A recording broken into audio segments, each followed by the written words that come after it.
Hizb ut তৌহিদ সঠিক ইসলামে আছে নাকি আপনারা সঠিক ইসলামে আছেন?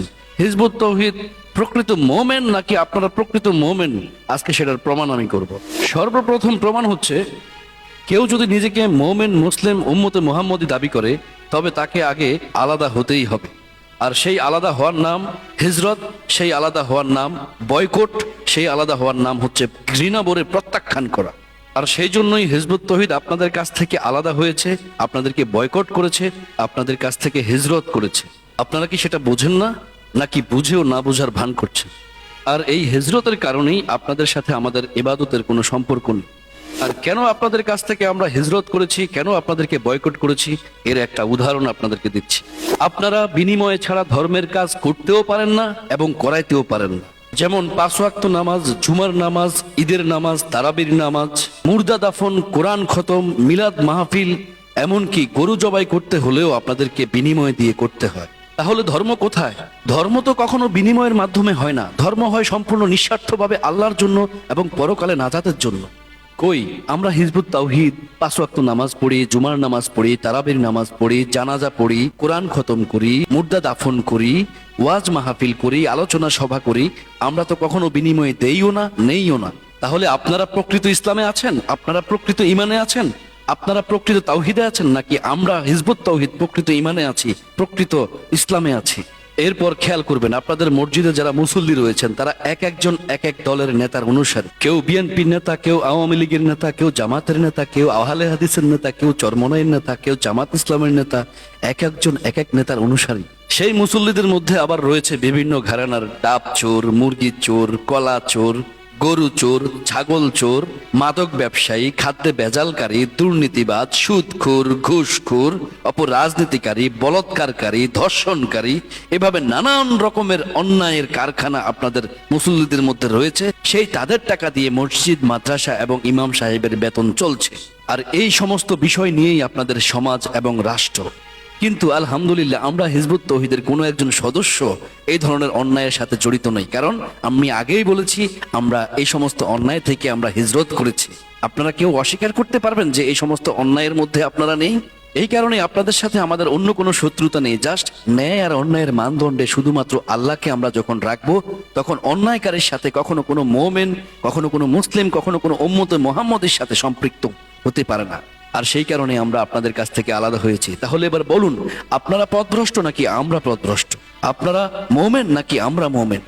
আপনাদের কত রকমের নেতা, কত রঙের নেতা, কত ঢঙের নেতা, এক একজন এক এক নেতার অনুসারী হয়ে আপনারা নিজেদেরকে মোমিন দাবি করেন কিভাবে? অথচ আমাদের আল্লাহ একজন, রাসূল একজন, কোরআন একটা, আমাদের একদিকে আমরা নামাজ পড়ি কাবা, আমরা মোমিন হব, আমরা এক জাতি। আমাদের নেতাও একজন, এবং আমাদের সেই নেতা আমাদেরকে আল্লাহর হুকুম প্রতিষ্ঠার জন্য প্রতিনিয়ত সংগ্রাম করে যাচ্ছে। মুসলিম জাতির আজকে সংখ্যা কত তারা বলতে পারে না। আজকে যদি আপনাদেরকে প্রশ্ন করা হয় মোমেন মানে কি, বলতে পারে না। কাফেরের সংজ্ঞা কি, বলতে পারে না। ইসলামের স্তম্ভ কয়টি, বলে যে 5টি। কি কি? নামাজ, রোজা, হজ, যাকাত, মানে 4টা বলে, আর একটা বলতে পারে না। অর্থাৎ ইমান থেকে আউট। তারা স্তম্ভের যে 1 নম্বর কালিমা, সেটার কথাই অনেকেই বলতে পারে।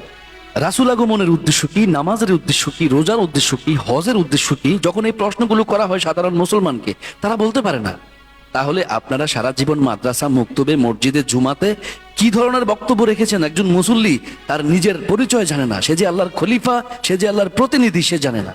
কিন্তু আলহামদুলিল্লাহ, আমরা হিজবুত তাওহীদের প্রত্যেকটা সদস্য, এমনকি নগণ্য সদস্য, তাকে প্রশ্ন করেন যে তার পরিচয় কি, এবং মুমিনকে, কাফেরকে, মুসলিমকে, ইসলাম কি, ইসলাম আগমনের উদ্দেশ্য কি, রাসূল আগমনের উদ্দেশ্য কি, এবং দিন প্রতিষ্ঠা করতে গেলে তাদের কর্মসূচি কি হবে এবং তাদের নীতি কি হবে, কেউ জানে? কিন্তু আল্লাহর রহমতে হিজবুত তাওহীদের সদস্যদের সমস্ত আকীদা একদম ক্লিয়ার।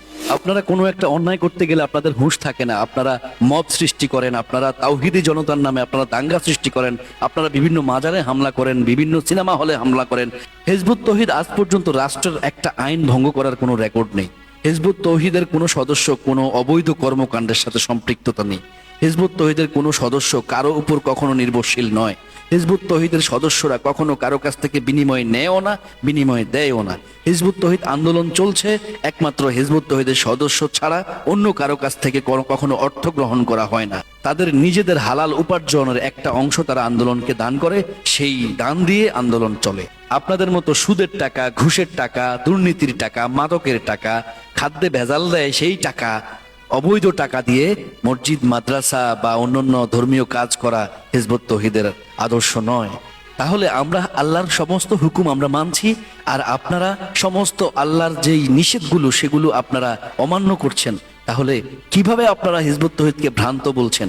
কিভাবে আপনারা হিজবুত তৌহিদকে বিকৃত ইসলাম বলছেন? এটা তো মাথায় আসে না। একটা অপরাধ আমাদের নেই, তারপরেও আপনারা বলছেন এই সমস্ত কথা। আসলে কেন যে আপনারা এগুলো বলেন প্রথম প্রথম বুঝি নাই, এখন বুঝছি। এর কারণ হচ্ছে আপনারা সবাই অন্যায়ের সাথে সম্পৃক্ত। এই কারণেই হিজবুত তৌহিদ যেহেতু ন্যায়ের দণ্ড ধারণ করেছে, আল্লাহর হুকুম রাষ্ট্রে প্রতিষ্ঠা করতে চায়, আর আপনাদের সবাই একদম গলার মধ্যে ফাঁসি পড়ে গেছে, আর সেই জন্য এখন আপনারা সবাই মিলে লেগেছেন হিজবুত তৌহিদের বিরুদ্ধে। কিন্তু কোনো লাভ হবে না, কারণ হিজবুত তৌহিদের সঙ্গে আর কেউ না থাকুক, আল্লাহ রাব্বুল আলামিন রয়েছে, মালায়েকরা রয়েছে, সমস্ত সৃষ্টিকুল হিজবুত তৌহিদকে সাহায্য করছে। ইনশাআল্লাহ হিজবুত তৌহিদের বিরুদ্ধে একটা আঙুল উঠার সাহস কারো হবে না। যদিও তারা দূর থেকে তারা গুজব সৃষ্টি করে, হুজুগ সৃষ্টি করে, অপপ্রচার করে, কিন্তু এতে হিজবুত তৌহিদের কিন্তু ক্ষতি হচ্ছে না, বরং সাধারণ অনেক মুমিন মুসলমান আছে, যাদের চিন্তা আছে, যাদের মাথার মধ্যে ব্রেন আছে, যারা চিন্তা করে, তাদের হৃদয়ের মধ্যে কিন্তু হিজবুত তৌহিদের আদর্শ কড়া নাড়ছে, এবং আপনাদের এই অপপ্রচারে হিজবুত তৌহিদ আরো উপরের দিকে চলে যাচ্ছে। যারা জানে না তারাও জানছে। এখনো সময় আছে, আপনারা নিবৃত হন। আপনারা আপনাদের এই সমস্ত অপপ্রচার, এই সমস্ত ভুয়া ফতুয়া আপনারা বন্ধ করুন, কারণ আপনাদের উপর থেকে মানুষের আশ্বাস, মানুষের ভরসা উঠে গেছে। মানুষ এখন আপনাদেরকে বিশ্বাস করছে না আপনাদের অপকর্ম দেখে। আপনারা মাদ্রাসার মতো পবিত্র জায়গায়, মসজিদের মতো পবিত্র জায়গায় আপনারা যে সমস্ত কার্যক্রম করছেন, আপনাদের উপর থেকে মানুষের আস্থা উঠে গেছে, আর আল্লাহ সেটা করেছেন। এখন আপনারা যতই আপনারা লাফালাফি করেন, হিজবুত তৌহিদের আদর্শ একদম উদ্ভাসিত, সবাই দেখতে পাচ্ছে, প্রশাসন দেখতে পাচ্ছে, সরকার দেখতে পাচ্ছে, জনতা দেখতে পাচ্ছে। আপনাদের প্রলোভনে, আপনাদের অপপ্রচারে কোনো কাজ হবে না, বরং আপনাদের অপপ্রচারে মানুষ আরো উজ্জীবিত হবে। আমরা রাষ্ট্রে আল্লাহর দিন প্রতিষ্ঠা ছাড়া আমরা ঘরে ফিরবো না। আমরা জীবন দেব, আমরা শহীদ হব, আমরা এই সমাজে ন্যায়, সুবিচার, শান্তি, রুহামা, ভ্রাতৃত্ব প্রতিষ্ঠা করব ইনশাআল্লাহ।